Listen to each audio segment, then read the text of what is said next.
학생, 청년이 힘 있는 교회가 희망이 있어요. 그리고 또 어른들이 존경받는, 또 보호받는 그런 교회가 또 희망이 있어요. 왜냐하면 언제든지 효자가 하나님의 복을 많이 받을 수 있기 때문입니다. 우리가 늘 만나면 하나님께서 명하신 대로 믿어라, 싸워라, 이겨라, 영원히 행복하라. 이것이 하나님이 우리에 대한 소원입니다. 부모님이 자녀에게 가지는 소원이 건강해라, 행복해라, 잘 되어라 라고 하는 건 부모님이 자녀들에게 대한 소원이잖아요. 그런 것처럼 하나님은 택한 백성에게 믿어라, 너 내 사랑받아라. 그 다음에 싸워서 어둠의 세력을 이겨라. 그 다음에 영원히 행복해라 라고 하는 것은 예수님과 하나님이 우리를 향한 사랑의 소원이라는 걸 알고 믿음 가지고 승리합시다. 하나님께서는 성경에 여러 사건들을 기록을 해 놓았어요. 잘해서 잘된 사람하고 또 불순종해서 육을 따라갔다가 망하는 사람도 기록을 해 놓았어요. 그래서 우리는 이걸 보면서 사건 계시다 그런 거죠. 사건 계시. 그 사건을 보면 깨닫는 게 있어요. 성경을 읽다가 보면 룻기서가 나옵니다. 룻기서를 보면은 10년의 역사의 변화를 읽을 수가 있어요. 이스라엘 백성이 가나안에 들어와서 살아갈 때에 처음에는 사사들이 정치를 했습니다. 사사. 그러니까 입다나 또 기드온이나 삼손이나 이런 하나님의 사람들이 사사가 정치를 했어요. 그럴 때에 그 민족이 잘하든지 또 그 지도자가 조금 잘못하게 되면 잘할 때는 복을 받았는데 잘못하게 되면 천재지변이 있든지 이웃나라가 쳐들어오든지 그런 걸 통해서 꼭 문제가 생겼어요. 그런데 그 사사시대에 살아갔던 두 가정을 우리가 생각해 볼 수 있습니다. 베들레헴에 사는 두 사람, 두 가정을 비교를 해보면 한 가정은 엘리멜렉의 가정이에요. 한 가정은 보아스의 가정입니다. 보아스의. 그런데 베들레헴에 흉년이 들었어요.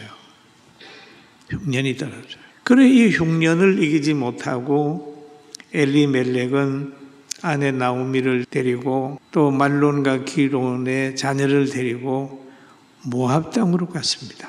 그런데 베들레헴은 유다 지파가 거기에서 생활하기 때문에 거기에는 하나님을 잘 섬기는 동네입니다. 베들레헴을 떡집이라고 그러죠. 그 문화 자체가 굉장히 좋은 문화예요. 그런데 모압이라고 하는 동네는 그 아브라함의 조카 롯이 자녀들이 그 형성한 그런 동네예요. 여기에는 유다만큼 거룩하지가 않아요. 문화가. 그럼에도 이 엘레멜렉이 흉년이 왔기 때문에 그 흉년을 극복하려고 거기에 문화를 생각하지 않고 덮어놓고 이사를 간 거예요.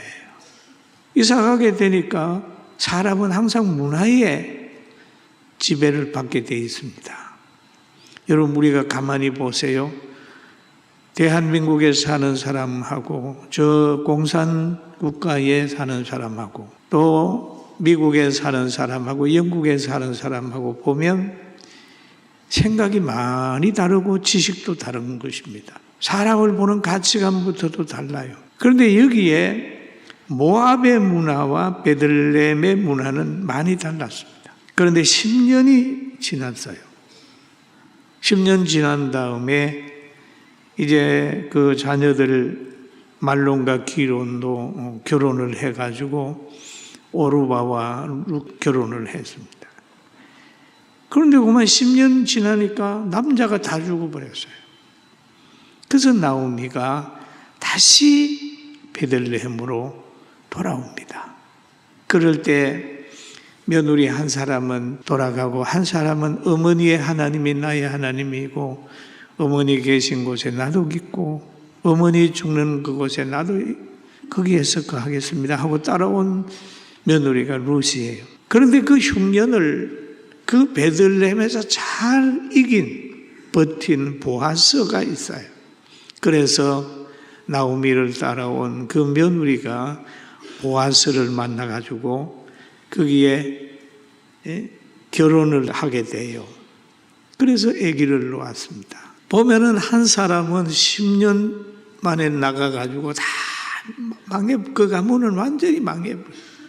그런데 보아스의 가정은 거기에서 다윗의 혈통이 거기에서 만들어졌다는 것을 우리가 성경을 통해서 알 수 있어요. 이 사건 계시가 우리에게 주는 교훈이 뭐냐 하면 우리가 예수님을 따라가는데도 아무리 어려도 꾸준히 신앙생활을 하게 되면 자손 만대까지 하나님이 축복하는 혈통이 되는 거예요. 할렐루야. 아멘. 신앙생활을 꾸준하게 해야 됩니다. 꾸준하게. 그런데 꾸준하지 못하고 자꾸 낙심하고 막 하는 사람을 보세요. 교회에 가서 10년도 못 견디고 몇 년도 못 견디고 세상에 나갔다가 상처받고 막 돌아다니는 그 어떤 사람이 그러잖아요. 요즘에 한국에는 가난한 성도들이 많다고 교회 안 나가는 성도들이 많다고 하는 얘기를 하는데 오늘 우리 성도들은 꾸준하게 예수님의 말씀을 마음에 하루 새기면서 그 말씀 붙들고 행복한 가정 이루고 멋있는 삶을 살기를 주의 이름으로 축원합니다. 축원합니다.